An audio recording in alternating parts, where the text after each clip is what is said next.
Hey, welcome everyone to Global Entrepreneurship Week. We are super excited. We've had so many events already this week. We're going strong across 170 countries. We're engaging with over 1 million people. So super excited for you to join us today. And today we're gonna be talking with some awesome speakers that are gonna be sharing with you Colombia's innovation ecosystem. So they're gonna share success stories during COVID-19, and especially for those that want to expand into the Colombia market and LATAM, definitely something to pay attention to. We're gonna start very quickly with Andrea Gomez Escudero, who is the Entrepreneurship Director at Universidad del Quindío and also a member of Reuni. So very welcome, Andrea. And then after Andrea, Pablo Angel will also be joining us. So Andrea, take it away. Okay, thank you so much. Hello, everyone. I'm very excited, as Steven said, to join this talk today. As I told you, I shut off my video because we have some rainy season here, so I don't want to have any problems with the resolution of the presentation. So here we go. Can you please, Steven, confirm me that you can see the presentation now? All right, presentation is up. Okay, great. So as I say, my name is Andrea Gomez Escudero. I'm the director of the Entrepreneurship Office at Universidad del Quindío. I'm here representing Reuni, an Ejemprende team in this presentation. And it is a pleasure and honor being here with you today to talk about what we have done in our regions to innovate during this worldwide pandemic crisis. I would like to thank, first of all, the GEW for the invitation and Reuni for nominating me to be here with you today. As you can see here in the first slide of this presentation, there is a map in the background, and it's America continent. And just in case you haven't heard before, what is highlighted in yellow is Colombia. And I will tell you some facts about it, our university network ecosystem, and some successful stories that we have. So without further introduction, I will go ahead and show you. Reune is a network of the Colombian Association of Universities, a national group that promotes universities to work in programs and initiatives aimed at creating an university entrepreneurial ecosystem. Reune is formed by around 120 universities, unleash their ideas and turn them into promising new ventures, creating collaborative projects, accelerating innovation, and strengthening relations with their members. We have different regions. Reune is divided in regions, and we have 7 regions here. So we have Cundinamarca, which is here in the middle of the country. We have Antioquia Meune, which is now highlighted in yellow. We have Caribe region that are on the top of our country. We have the Pacific zone. We have also something that is called the Amazons region. We have the Oriente, and we have Ejemprende. Ejemprende, which is the area or the region that will be focused today. Reune also have different areas where we are focused to work. We are working in an observatory in entrepreneurship. The idea of this area is being a tool for connection that help us to give some visible work and transfer some of the work that we have done. They have developed around entrepreneurship and innovation in Colombia. They try to do projects that preserves the triad of the universities, which are research, outreach, and teaching. And they have done some studies. Also, we have the training, where we are hoping to enhance entrepreneurship skills in new methodologies, which cover mentoring, coaching, learning startup, and others. We also do some networking and co-working, and the idea here is to generate synergies with national and international bodies that allow for new tools to improve operations and allow the creation of a social innovation laboratory. And we also get involved in some public policy related to entrepreneurship. This network, Reuni, is a little new, and it has shown that synergy is the tool for achieving and potentiate universities' efforts toward common goals. As I told you just a few seconds ago, I will be talking to you about Ejemprende, which, if you remember, is in the middle of the country. Ejemprende is a network of universities in the coffee region that have entrepreneurship offices or directions, which work articulated or connected to Reuni in three regions or departments in Colombia that are Caldas, Risaralda, and Quindío. And we join this group with the aim to connect effort to strength teaching, social projection, and research on entrepreneurship and innovation. What you can see here is the lines that before this pandemic COVID-19 crisis arrived, we select to work on technology transfer, spin-off, entrepreneurship and social innovation, orange economy. All of these lines are connected to teach, research, and outreach. However, with the crisis, we couldn't really do much in this, and we did some analysis on the region, and that's how tourism came up with one of the lines that we must pay attention to, and which led us to help the entrepreneurs in this problem. As I told you, this pandemic situation affected us in carrying out all of the proposed activities that we have, but it also helped us and invite us to develop other actions to reach these entrepreneurs and businessmen. Believe it or not, with the pandemic and the virtual platforms that we are now working, we have more connected than before. I mean, we join more frequently, we talk more frequently, and that help us to strengthen our team. It helps us to do some networking actions. At the same time, they help us to have some quick responses to our entrepreneurs.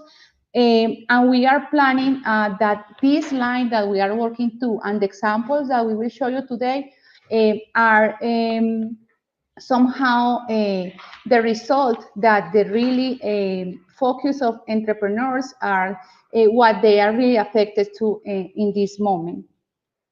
So the universities that are part of Ejemprende, you can see them here. We have some leading universities, which are Universidad Católica de Manizales, Universidad de Manizales, Universidad Tecnológica de Pereira, and Universidad del Quindío, which is the university talking from where I'm talking today. But we also have some other universities that participate in Ejemprende. Por ejemplo, Universidad Católica de Pereira, Fundación Universitaria Confamiliar, Universidad La Gran Colombia, and the Corporación Universitaria Santa Rosa de Cabal. Those are the universities that form Ejemprende in this moment. As I told you, tourism is the line that we try to focus on. This tourism in the coffee axis, as you can see here, this is a map. This is a very important touristic area in our country, Colombia, and this corredor turístico or coffee axis impacts three departments from now. As I told you, Caldas, Risaralda, and Quindío. It also covers part of other two departments, Tolima and Valle, but for now we are focusing just on the coffee axis. For now, there are 53 municipalities and approximately 5,000 tourism service providers with potential for participation. Tourist activities in the departments that I told you was sustained for many years by events such local festivals of national significance, natural sites. For example, we have a Nevado del Ruiz and Santa Rosa Hot Springs stood out as one of them. But with the crisis of the coffee, the region had to renovate. So most of these coffee farms, they become hotels and hostels for tourists so that they can come here and know this place and feel in love with this place. But the problem now is that we try to overcome this crisis, and now we have the pandemic crisis of the COVID-19. Tourism is one of the lines where more people is employed in these departments. So the Eje Cafetero or coffee axis has achieved a prominent position in recent years on the verge of becoming the second tourist destination nationwide after the Atlantic coast, which is Cartagena, I mean, I think that many of you have heard of it, especially in the high season. So some data about tourism. So we have arrivals of foreigners in the region that represents in average 2% of the national total. Most people come here using ground transportation. We have different types of tourism that people can come and enjoy here. We have adventure tourism, ecotourism, historical tourism, gastronomic, cultural, religious, and all of them. Sport tourism is also one of them. People usually come here for just joining because of the nature. So many people come and do some birding watching. It's an important part of our economy because it represents 4% of the national GDP. And with the COVID-19, all of these business were closed up for restrictions, and they are now trying to do some tourism reactivation, which is important for all of them. So what we have done in Ejemprende for the tourism is the following. At the beginning of the crisis, we start to do some events, some digital events, webinars and seminars. One of them, the first campaign that we have is Turismo en Colombia y el Cafetero en tiempos de pandemia, which is the one that you have here. It was done on April 30th. And here we have 157 attendees. It was a real success. One of the panelists of this event was Parque del Café, which is a big park located in Montenegro, Quindío. Following, we have this taller or webinar, which is called The Economy of Love, something like that. It was on June 4, and we have 40 attendees. But what is interesting about this is at the end, with all of these attendees, audience, and people that join our events, we created a networking, and we create a portfolio. So many people didn't know, I mean, these people from the farms didn't know what networking was. Some people from the companies that sell tourism packages neither know what was it. So we created the networking, and we have around 90 companies in that portfolio, and it was so interesting in the point that we also create an international networking, which this one was on October 1st, and here we have not only the people that was in this networking, but also people from other parts of the world. We have people from Central America, and it was really nice to see that they can really do interactions between them, and they can strong and strengthen their businesses. After that, we have done some other, with the hope of help the reactivation of this part of the economy. We have done these graphs that are here about the tourism, which we are planning to go with them online so that people know this place, people know that we are following all of the biosecurity measurements for people to come here and start to reactivate the tourism in our region. In that, we have done so many events. We are trying during this time to strengthen the knowledge, the capacities, the abilities of all of the entrepreneurs that are in our universities and in our regions, and we have done so many events. Some of those events related to tourism, but in a topic that people is kind of new here in the region, is intellectual property. So within the framework of the training focus on the tourism, during this time of contingency, Ejemprende Network proposed this strategy to strengthen the capacities of entrepreneurs in matters of intellectual property and related issues. Tourism has become one of the main axes of international trade and constitutes one of the main sources of income for many regions of the country, including the coffee axis. One of the main challenges during this pandemic is to provide tourists with quality products and services that respond to the interests and needs of the moment.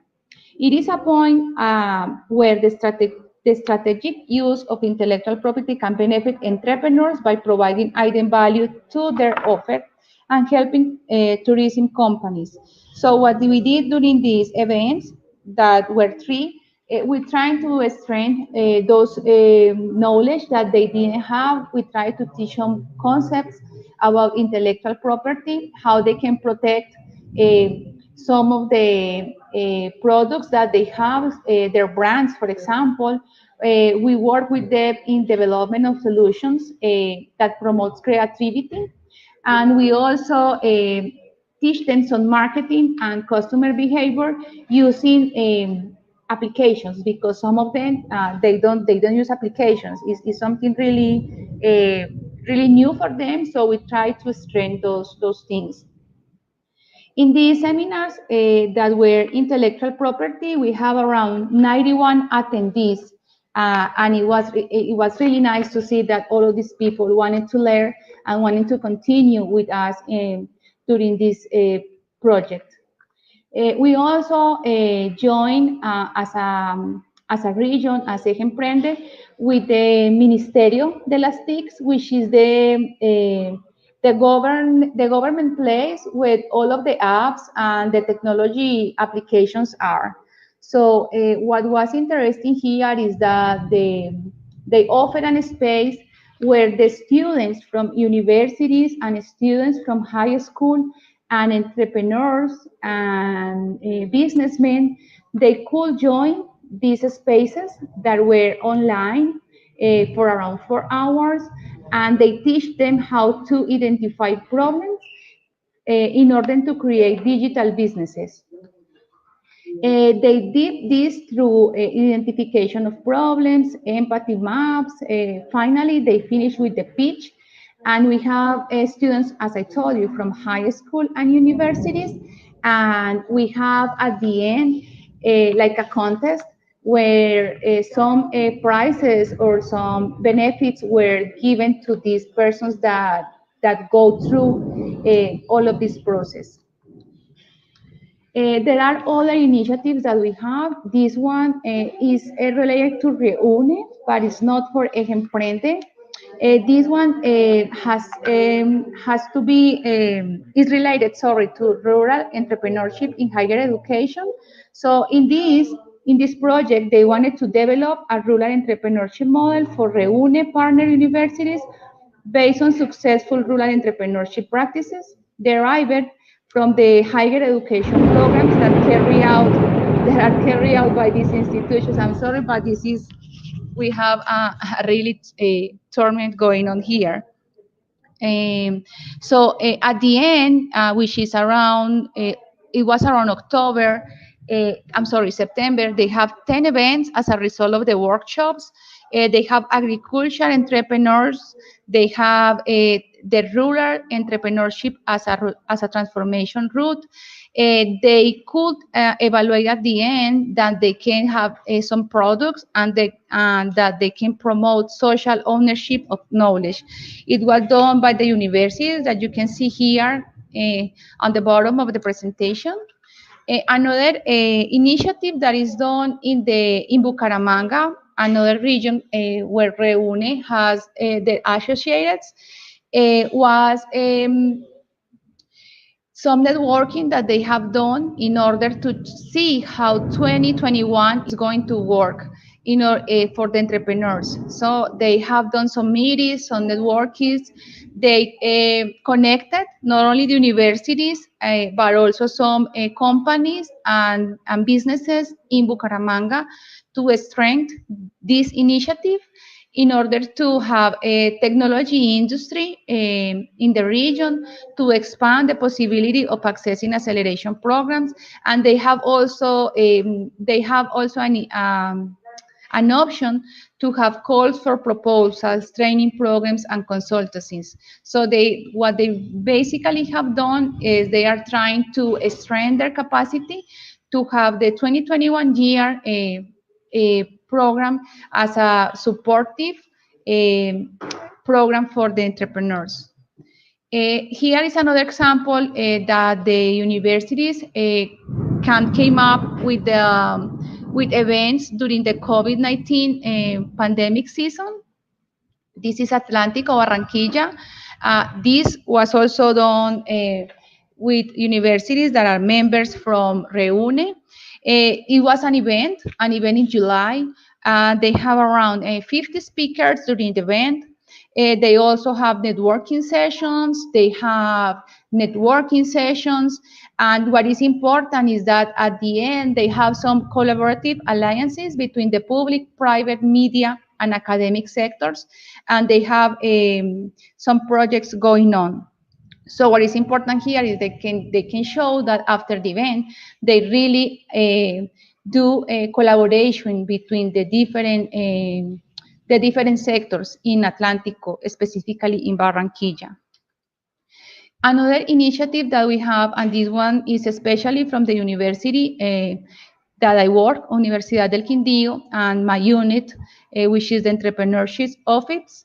We have done some project about organic crops and food safety. This project started last year, but with the COVID-19, somehow it got a strength, and we have so really good results, especially because with the pandemic, everything goes to think about the farm, about the beginning of everything, the beginning of the food, where our food comes from. And we wanted to develop some intervention in this part of the department, Quindío, and we wanted to help the people to become really good in soft skills. We wanted to activate social capital because in this part of the department, we have people that are that they come from the guerrilla, or we have mothers that are single moms, or we have children that maybe they suffer from some vulnerable moments. So we wanted to empower those population. And this part of the region also is rich in natural resources. So they have rivers, they have mountains, they have, as you can see in the pictures, is really green. So we have this project going on. We have some farmers that are selling their produce. We are teaching them how to treat the land, how to grow their own food, and we are teaching them not only the elder people but also the kids. We have projects with water and connection with the high school of the municipality. So this is what I have to tell you today. I hope that it was interesting for you. And now that I finish, I don't know how was with the time, but I'm opening for any questions that you may have. Hey, thank you so much for that presentation. I guess some of the questions as they roll in, for these partnerships, these initiatives, are these created by Reuni or the universities, or who comes up with the ideas for those initiatives? Reuni is the organism that it joins us all. There is a principal table where these initiatives are discussed, and somehow among all of us, we select the initiative that we can go on with them. Got it. And for these initiatives, are these all locally for the locals, or are these initiatives also for other folks, like people coming into Colombia? I don't really get the question. Sorry. Are these initiatives mostly for local Colombians, or are they also for other businesses or other people coming into Colombia? There are people that come here and they establish here, yeah. Mm-hmm. So if that happens, well, they can be involved in the projects, but also Reuni is open to any other networking or alliances among the world. So we are open to listen what other people have to propose, and maybe if they have some projects that are interesting for both, so it can be discussed and maybe we can work on that. Got it. For 2021, any areas or any topics you're looking to explore? I know these are some of success stories that you shared from this year, but what's on the horizon? What do you think it might be coming up in 2021? Well, now we are in the moment that we are discussing that in the groups, what we will be done during the 2021. But for example, the initiative for tourism is one initiative that will keep strengthening during the time because now, as I told you, the coffee axis that first we visualized was only Quindío, Caldas, and Risaralda. But the coffee axis also covers part of Tolima and part of Valle. So we are trying now to include them, and now we are trying to do some alliances with the Chamber of Commerces in those regions to have more institutions in this initiative and become stronger with this how to say like the visibility of these tourism places and the people, for example, from your country can see what we have to offer and maybe get interested in come here and visit our region. Got it. And if people want to learn more about Reune or to see the events and the initiatives, what's the best website they can go to? Well, if you type it on the internet, Reúne Colombia, the page of Reuni will show up. So they have a calendar and events over there, sorry. Got it. All right. And I think that's it for questions for now. Okay, thank you so much. Thank you so much for the invitation and for listening to me today. Yeah, no, thank you so much, Andrea. So much great information. And next up, we're going to have Pablo Angel joining us. Hello, Stephen. Hello, hello. And just to give you a little context, Pablo is the Innovation and Entrepreneurship Director at La Universidad Pontificia. Pontificia, yeah. Bolivariana, yeah. Yep. Welcome. Well, thank you very much. And thank you very much for the invitation. Could you please confirm that you're watching my screen? Yep, we see your screen. Okay, so I think this is a very important topic for us to talk today, and thanks a lot to all the stakeholders that made this possible. So what we're going to talk about in the next 20 minutes, it's about the Medellin innovation ecosystem, and we were asked to bring some useful case studies. So I'll bring them up in a bit, and I'll tell you about some of the COVID area, some come from before, but it's pretty interesting how this ecosystem works as one of the thriving ecosystems in Latin America. So this is Colombia, as Andrea mentioned before, and as you might notice, it's a pretty interesting place for entrepreneurship, geographically speaking, because it's in the middle between North and South America. So we have a lot of coming entrepreneurs from Europe, from the US, that want to maybe expand through South America. And so they start they make their hub like in Colombia, and it's a pretty good starting point, because you don't have like such huge markets such as Mexico or Brazil with their complications. It's pretty nice and interesting, but with their complications, or it's not a very small market like other countries in South America. It's a pretty interesting market, 50 million people, and it's a perfect place to start your startup and expansion, for so saying, in Latam. So this is Medellin, and in Colombia we have like total entrepreneurship activity, a pretty high one. We have a very entrepreneurial country, and we have everything. We have from opportunity driven entrepreneurship to necessity driven entrepreneurship, but it's pretty high. It's one of the highest in the world. And we're pretty strong with physical infrastructure for entrepreneurship. We're pretty strong with entrepreneurial education and cultural social norms. We still have to go through things like finance and R&D transfer and policies. This is pretty much to give you a perspective of how the ecosystem of Colombia works. So you might wonder, yeah, Medellin back in the 90s, drugs, cartels, violence, whatever. We're not going to talk about that now because, of course, that's the past. 30 years later is a different story. It's a thriving ecosystem, and it's, I would say, one of the most relevant ecosystems in Latin America. In case you're wondering to come here, it's a perfect place to start. This is pretty much all the awards that we have won in the previous years as a city. This is the source was Ruta N, which is our innovation hub within the city. And it's been an undergoing transformation. We are very specialized in things such as fourth industrial revolution, industry 4.0, but also in social entrepreneurship, because managing all these changes required a change in mindset of the people, required a change of mindset in the city. And it's a pretty interesting how it has been going for the last years. The conditions to thrive or to do entrepreneurship in Medellin are above the standards of Colombia and above the standards of some of the sources in Latin America. And we have a very strong and close ecosystem. So I would say is one of the most consolidated ecosystems in Latin America, where it's all about partnership. It's all about friendship between institutions, and it's all about going towards the same goal.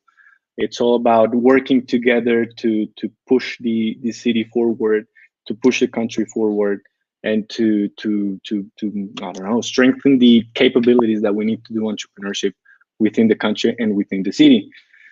We have multiple players. We have from universities, I'm representing one of them right now, which is UPB University, and where we have, for example, incubators, we have accelerators. In our incubator, we see more than 1,000 entrepreneurs per year, and we educate more than 4,000 people, students in entrepreneurship and innovation per year. And we have many other projects in entrepreneurship and technology transfer, for example. We have technology transfer offices. We have angel capitalists, VCs. We have open innovation platforms. And we have as well innovation and productivity institutions that push forward the ecosystem. And that's pretty much how what I'm going to tell you right now, which are the case studies. I'm going to tell you different case studies of how this ecosystem works. So in case you wanna know more about this, we can at the end answer some questions, or you can write me back and I can put you in contact as well with these institutions. So the first one is Universidad SES, is another university. So how we did this, the ecosystem is pretty close, as I was saying before. So with Maria, which is entrepreneurship coordinator at SES University, we reached out to different universities and institutions, organizations, and companies, and through Reuni as well, that works in Medellin as well. We reached out to them and we asked them to give us a couple of case studies per institution, and this is what we got for you. So SES University, two out of maybe many more initiatives that they're working on with other universities and hospitals. This is a very specialist in health. It's a health university. I don't know how to say that. Sorry. So they're working on things such as taking recovered patient plasma for COVID-19 treatments, and they're doing test trials right now with very effective results. But as you can see, it's not just the university working on that, but many more institutions.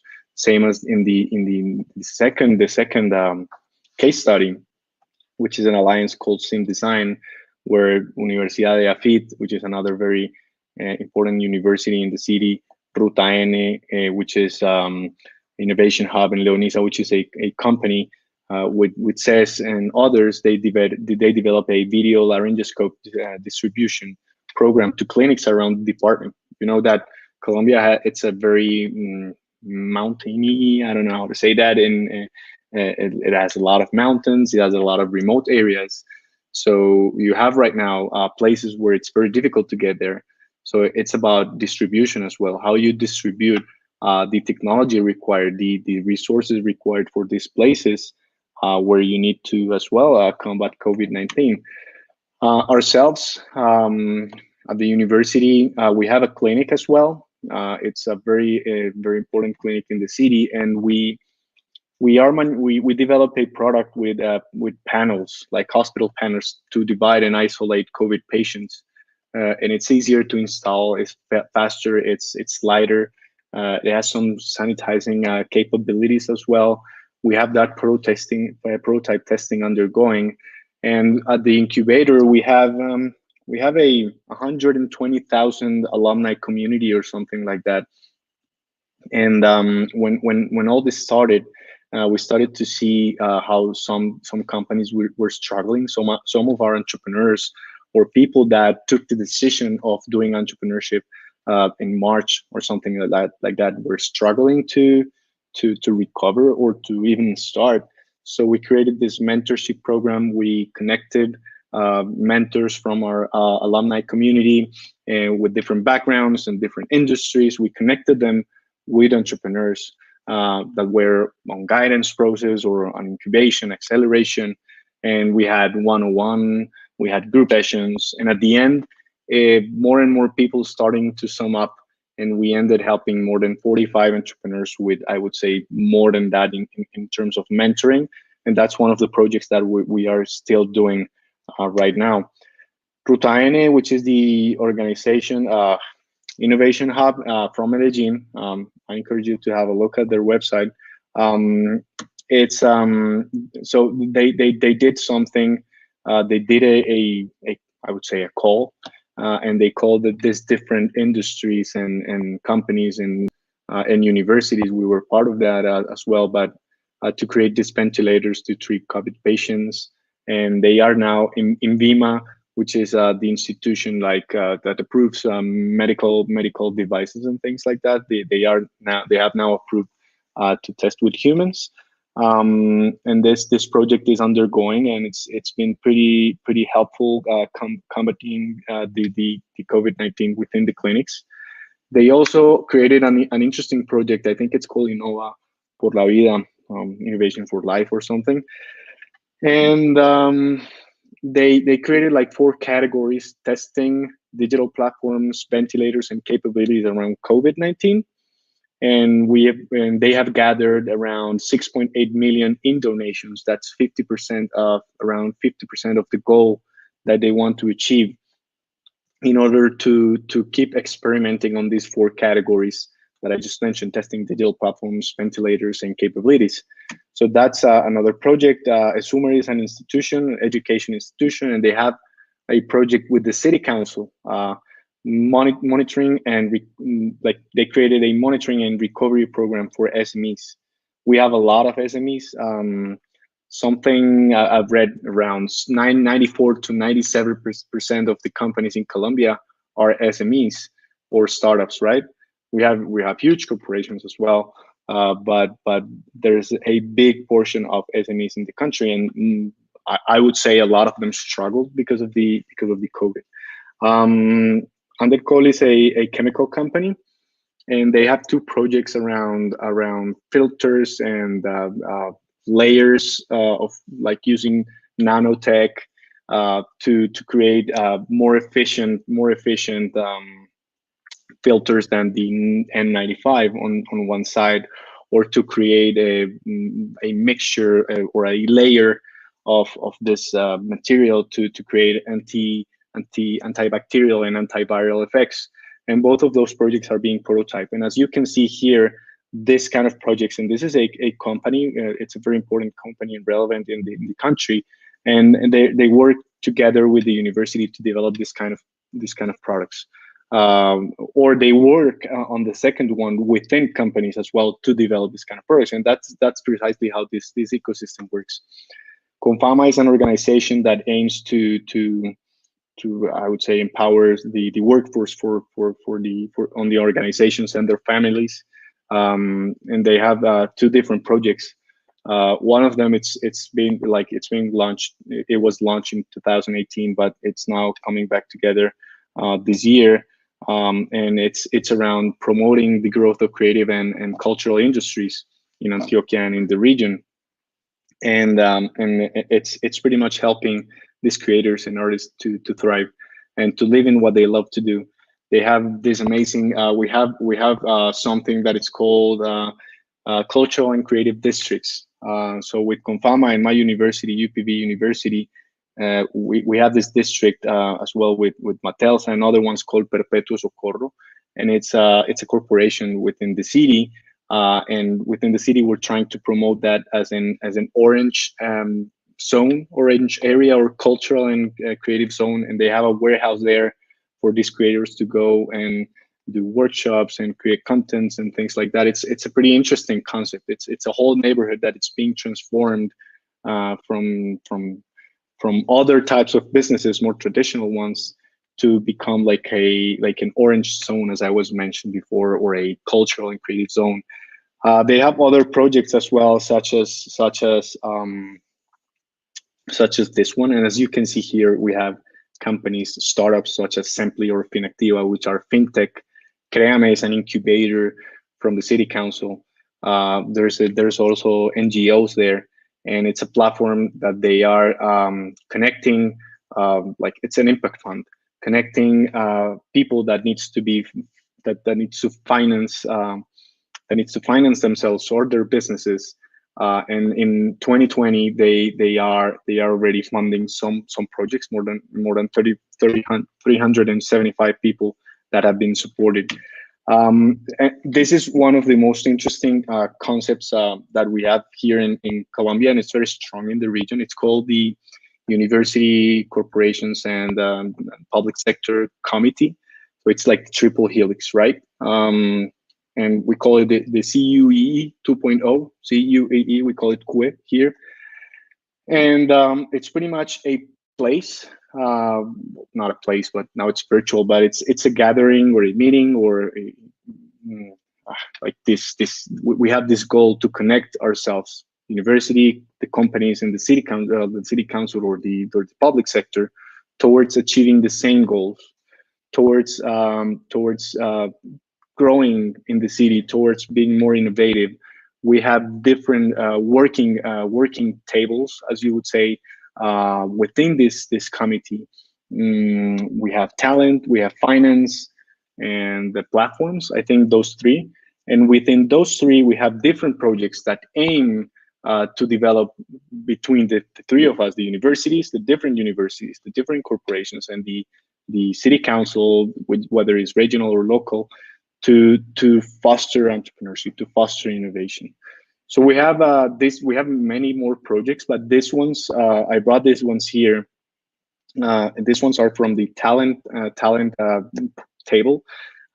So we have one that it's called the virtual internships.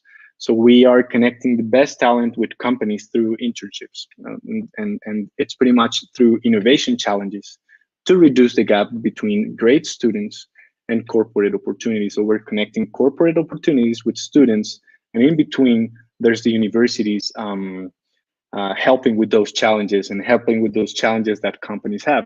So in 2020, we had 895 internships that were virtual in 61 companies. But in total, we have done 1,900 students and docentes, it's lecturers, I'm sorry for the Spanglish there, and 87 companies.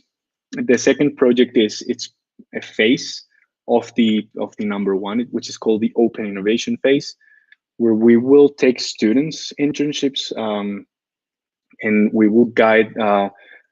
They will get guidance from their education institutions to solve corporate challenges.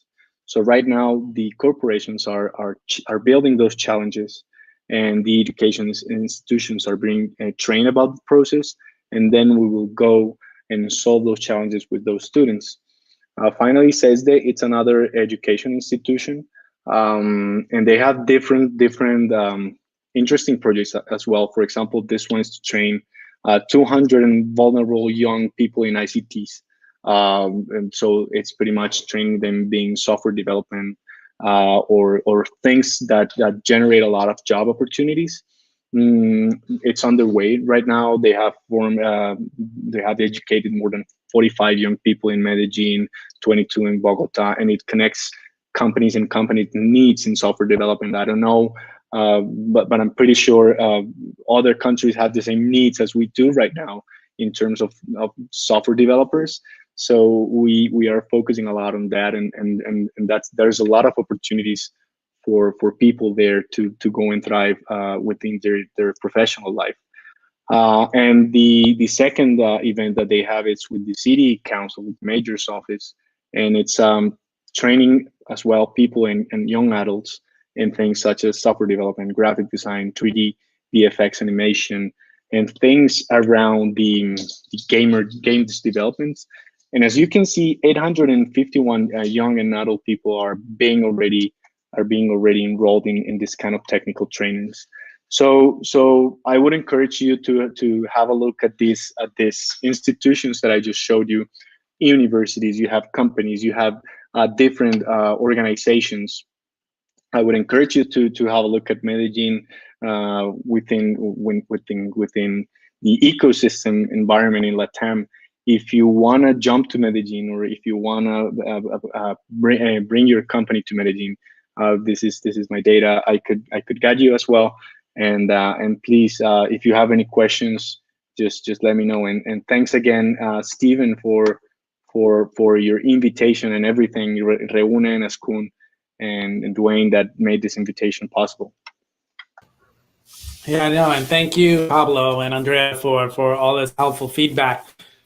Just something, we do have some questions. If people wanted to get more details on these programs, is there a central site that you recommend they go to, or how can they best get more info there?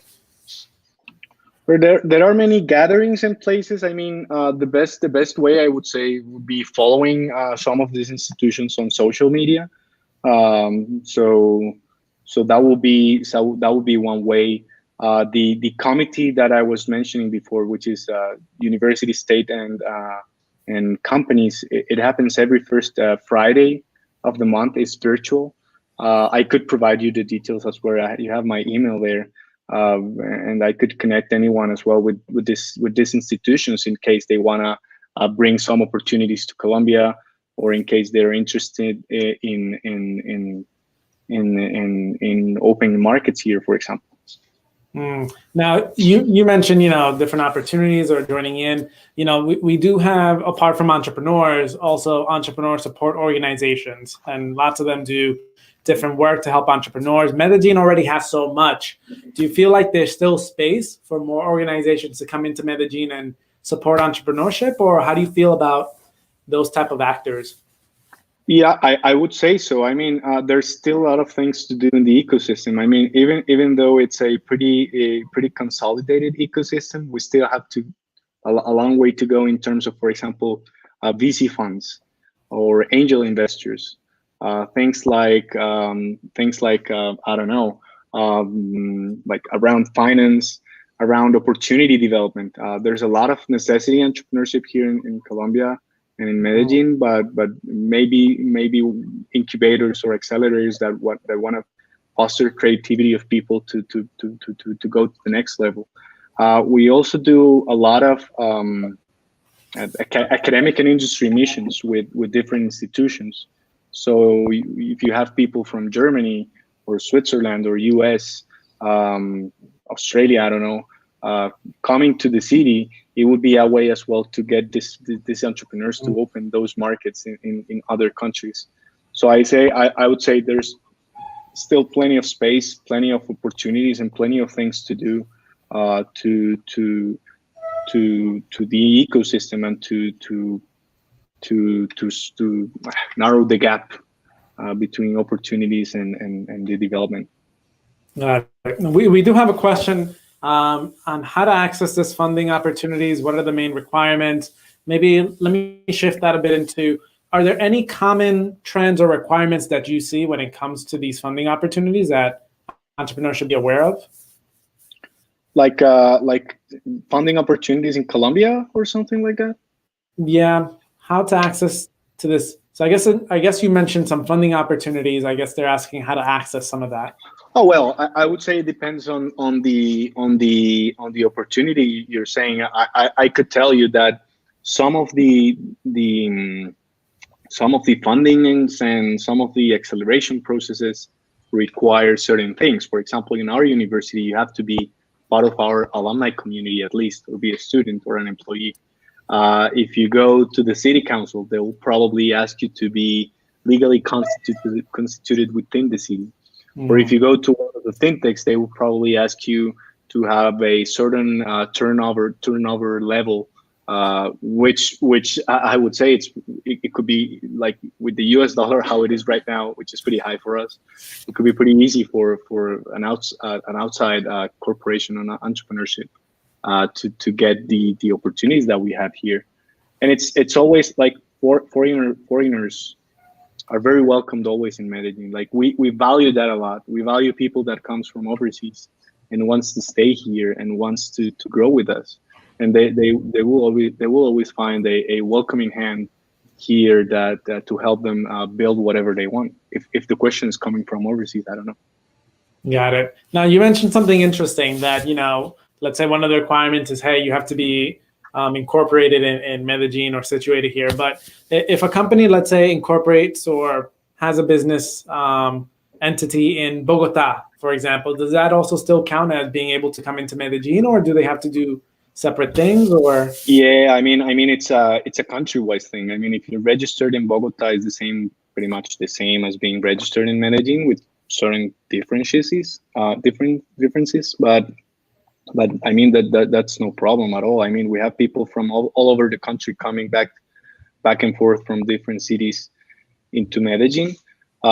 We have a pretty strong ecosystem as well in Bogotá, and it's a pretty huge market. We have pretty interesting startups growing there, and I would say some of the big ones come from Bogotá as well.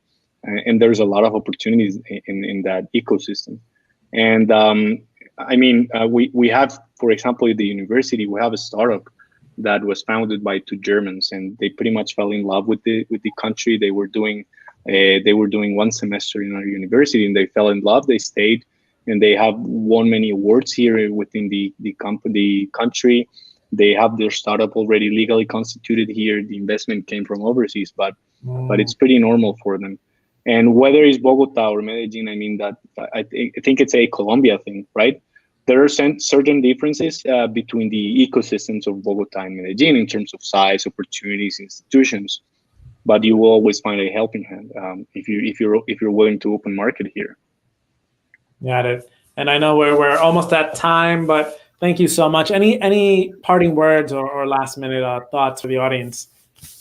I would say that if you're looking to open a Latin American market, as I was mentioning before, and connecting that with the growth opportunities, I would say Colombia. It's a pretty interesting opportunity for you to think about the Latin American market. And